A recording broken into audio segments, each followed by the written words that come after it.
Today I'm going to be installing 5 of these spotlights on my dining room ceiling. I'm also going to install a dimmer switch to control them. I'm not an electrician, but I do feel comfortable doing this by myself. If you don't feel comfortable, you don't know electricity, then please get an electrician to do this for you. First thing to know is that these spotlights are all 7.5 watts each. Now the dimmer switch that I'm going to install as well is from Lutron. It's a Skylark contour, and it has a capacity to handle up to 150 watt LEDs. So 5 of these will be within that spec, and that should be able to handle that no problem. I'll show you how I install the dimmer switch as well. This can be done on a 3-way circuit or as well as a 1-pole. Now here's the thing, not every dimmer switch is compatible with all the LED lights. So you have to go online and research before you buy your dimmer switch that it will be compatible with these lights that you have purchased. Now before you start your installation, you want to mark out where your lights are going to be on your ceiling. There's some calculation that you can do. It involves quite a bit of math, which I'm not really good at. But I just put mine 4 feet apart. These are 4-inch lights. The size of your light is going to influence the distance. These are 4-inch lights. I'm putting them 4 feet apart. The center here is where my power will come from. So I'm going to do 5 lights. I'll do 1 in each corner and 1 in the center. The power source is going to start in the center, and I'm going to connect it from here to there, then from there to there, from there to there, and from there to there. So the light switch will be connected to this power source over here.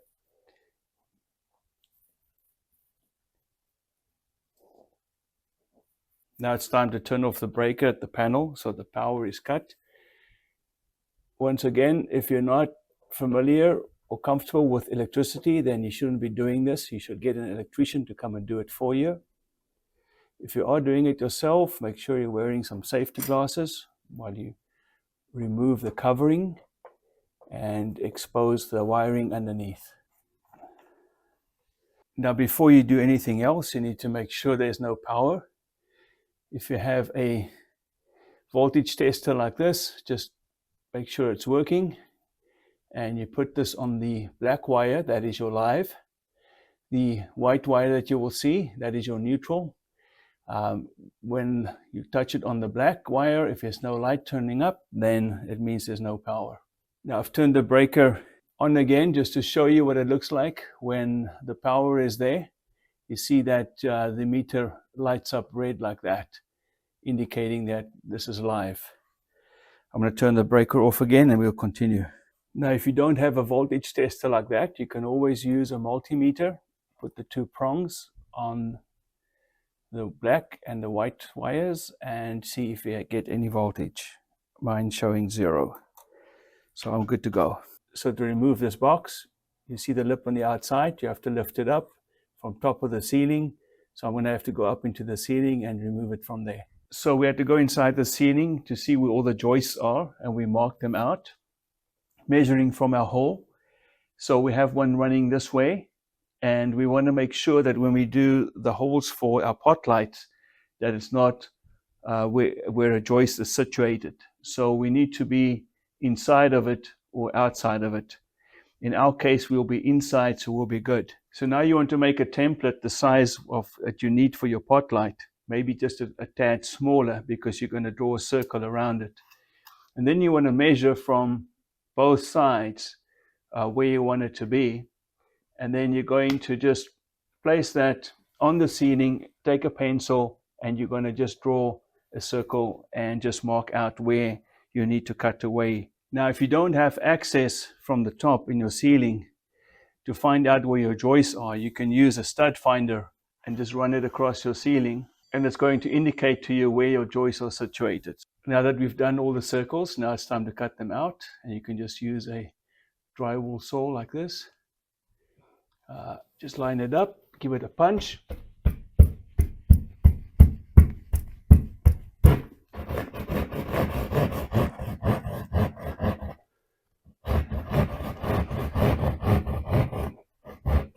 I just want to point out that we checked the sealing on top to know that there are no wires in the space where we will be sawing. That's something that you want to check out for. If you're not sure about that, you can drill a small hole and look through there and see if there's any wires in your way. Okay, so now what you want to do is just test fit your light before you continue to wire them up. These flaps are going to go up, and it's going to slide in just like that. Perfect fit. So I'm just going to put it out. So now you know that your holes are good. You can go ahead and wire these lights. Now I'm just going to prepare these boxes for the Romex to come in. I'm just marking them. You don't have to, but I'm putting them in the series as I'm going to have them. This will be number 3 in our series. There's a hook on the side. You just open this up, and inside you find your 3 wires. You have your black, your white, and your earth. And over here you've got tabs. This is where the Romex will be coming in. So these tabs need to be removed, one on each side. Just lift this up, and then you can just wiggle that out and do the same on the other side. Once you've opened these up, you've got to put your plastic connectors in there, and this is where your Romex cable will go in. The little flap inside will show you which way it goes inside and which side is on the outside.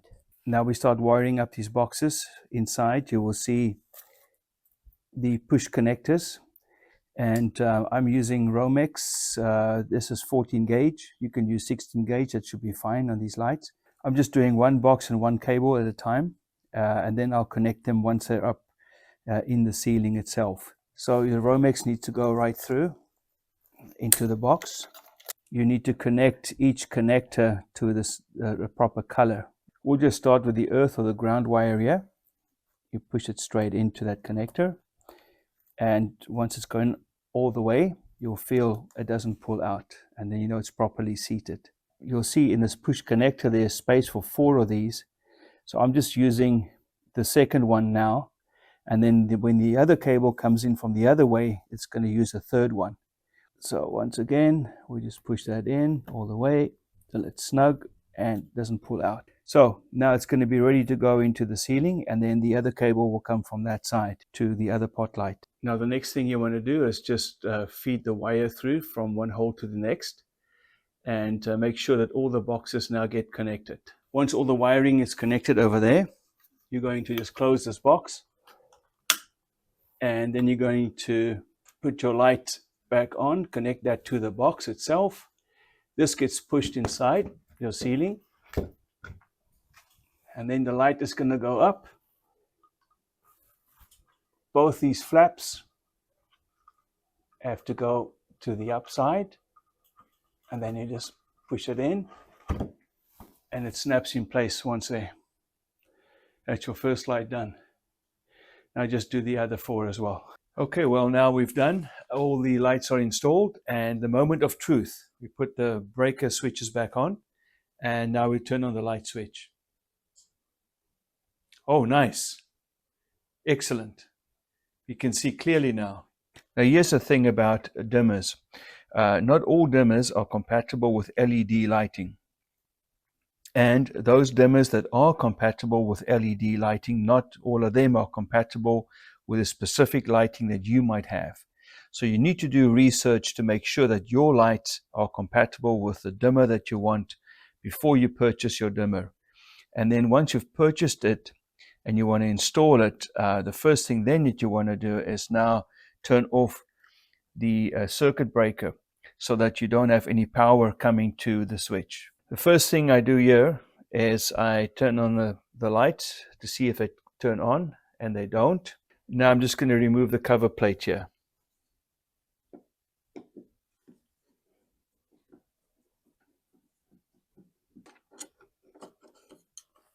Now I'm going to use this voltage meter right here. Just test it first to see if it's working, and then get this on your black leads, which is the power leads. Get that on there. There's nothing. There's nothing. There's nothing. So this switch is safe to work on. Now we'll remove the switch itself.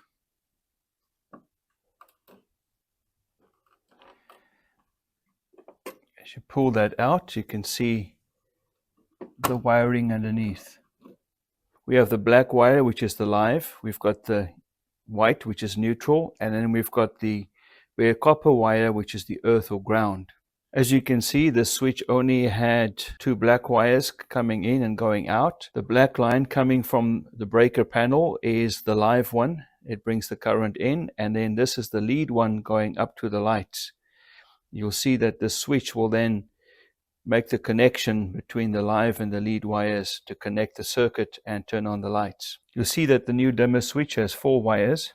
The 4th one we won't be using today. This is only if you want to do a 3-way wiring. A 3-way wiring is when you have 2 switches controlling the same light. But we won't do that.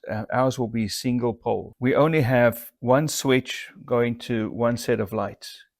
In our set we have 5 lights, but they're all connected to each other, and the power goes to the first one and then in series to the rest of those lights. This is our earth or ground wire, which will connect to that.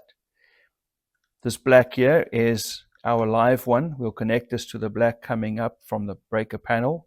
And the red one is our lead wire, and we'll connect that to the lights up in the ceiling. Not to get confused between these 2 wires, I will leave the top one in, the lead one, and I'm going to connect the live to my black wire itself. We use a wire nut to secure the connection. Now the red wire gets secured to the lead going up to the lights. Now that we've got those secured, we will just push these wires back into the box. Now I'm going to secure the earth or ground wire. This goes onto the screw over here. We'll make sure this is nice and tight, and then we secure the grounding screw. Now we tuck everything in here. Once you have all your wires tucked in, you just have to screw the switch in place. Once you have it in place, it's time to put the cover plate on. Once you've got that screwed on, you just clip on the outside cover.